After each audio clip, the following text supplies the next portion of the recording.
anyways, that's it. If you want to learn any more about it, go to your MSNBC, your CNN, get your apps, the Lawrence O'Donnell, or The View with the Chew, the Whoopi Goldberg. But yesterday with the window and all that kind of stuff, you see, what I noticed was pulling in. You know how you have your defroster and everything? I mean, the thing was pointed down. That's why the window wasn't clearing. You know, I don't want you to think. I mean, this car, I couldn't figure it out. I mean, if you're in there 10 minutes, you should, the window should be clear. But it was like pointed down. There's 4 options, like the head and the feet or whatever. But you gotta go straight up with the one thing, the defrost. It's for the windows and everything. She had it straight down. And yesterday, the day before, I really didn't need it, so I didn't notice. I didn't notice someone changed the dials. And then with the seat. And that's the one that I remember getting in, like Sunday, or whatever day it was. Yeah, Sunday night. So it was weird. Like, I don't remember being this high up. Because I got long legs and stuff, so I like to be, sort of like a low rider. Not too low rider. I mean, I'm not going to go, certainly don't want to drive like that. I got my head up and all that kind of stuff. So that's that. And then we did talk about, like I said, our take there. And now, it's all like the View, because if they don't talk about Trump and all that kind of stuff, we can talk about expressions. And I did share something there. I've been watching it because it's intense. There's been all of a sudden it just got intense because Pelosi got in and it fired up the base big time. And then pretty soon, I mean, they have everything. I mean, their whole agenda. Hear me. I'll say one more thing about the whole thing. Trump's saying, like, look, I'm here, I'm ready. But everyone's got their chess pieces, it's a game, man. It's like some kind of board game, and it's at a stalemate, or I don't know, or it's at like this point, like somebody's waiting for someone to kowtow or to give in, and what is it? The longest shutdown. I'm not even following the numbers. I mean, I'm sure they are. I'm sure they got all the dramatic music and everything like that. But so there was something we seen from Ted, like a video this morning. I thought it was pretty interesting. It was this midget, small midget at a store, and the owners looked like I don't know.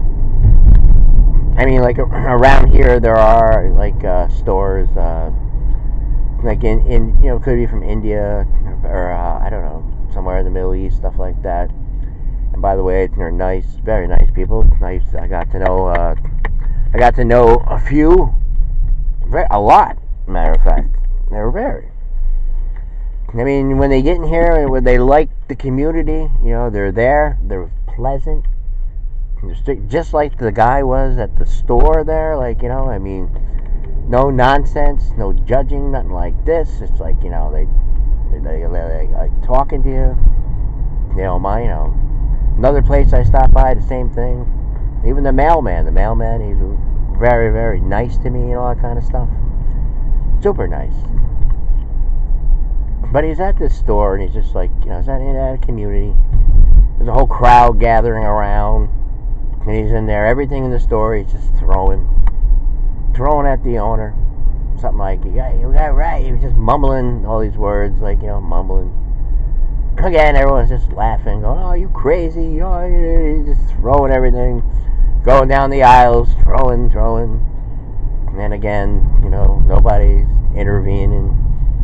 Nobody's like, I mean, they can easily just pick them up and just, bring them outside, chill them out, I mean, have a little respect. I mean, most of these people that are just bystanders, they probably live in the community. Don't know why I'm bringing up this story, but I'm just saying. I mean, it's not a judging kind of thing. But that's like all the news and everything. where they bring up all these things, like, where someone listening could, like, say, yeah, you're right, like, that's, you're right. And if you tell someone something, the same thing over and over again, like, if they're going to believe it. After a while, there's going to be suspicion. There will always be suspicion. And that's just how it is. In all these cases like that, they use the public shaming, all this kind of stuff. It should have went back from the beginning. Like, every time somebody said something or whatever didn't fit into the plan, the agenda, and all this kind of stuff, sometimes you got to say to yourself, is it a trap or something like that? And that's why I wanted to have a conversation with the women and the men. I thought it would be productive, just to help relations. Because say you meet someone and they happen to have like different views and everything like that, you can coexist. Sometimes it's best. You don't need to be around somebody that is programmed to believe in a certain thing that you never ever see any results from. You just see all this, like I said, these long-winded speeches. It's like, I know you, I know this, I know that. If you really care, like, you're in the media and all that kind of, you're on cable television, if you really care, well, then why not confront it head on? What's with the disgust? What's with all the innuendos? And what's with these, like, cherry-picked, incidents and everything? Like, I can make anybody feel guilty. That's what lawyers do. Who do you think works there? How many people do you think they got running this place? Let me have this. And then all the headlines. The headlines from all cable news televisions the last couple of days all sound the same. He's got connections with Russia. Yes, connections, something. They keep on saying connected. There's this, there's that. Russia, Trump, connections. Secret meetings. Everyone. You flip at all different times. Well, not different times. All spread around different hours. Like this morning, it'll be some. I don't know. It just seems like the same thing from all of them. Again, this is the plan. This is the plan. And here's where we are. We have a shutdown. And do you expect anything? Any kind of movements? Do you care? Do you think this is the way to go about it? Do you have anyone in the bullpen? Do you have any plans?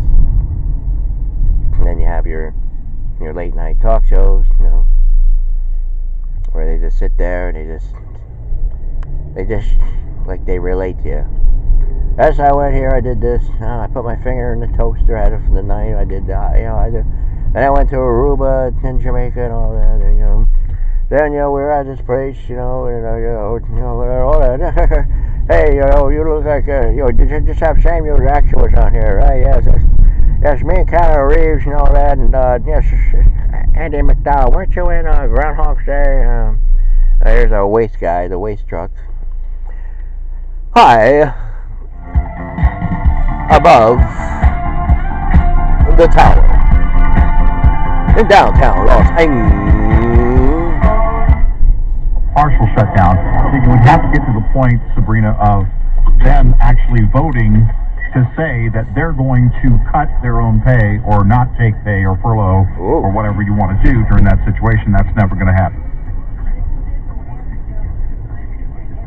We've gotten a lot of suggestions that, well, this would solve it, and we keep responding, Congress would have to change it with the agreement of the Democrats. Mm-hmm. That's the problem.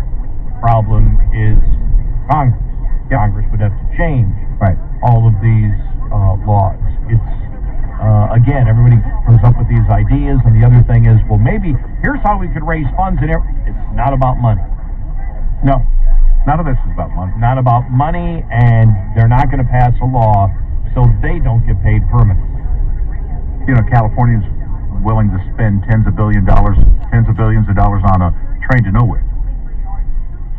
So, for 25% of that, we could have a wall.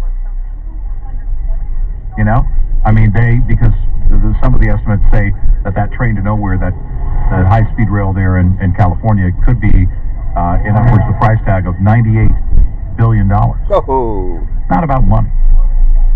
Democrats are fiscally responsible.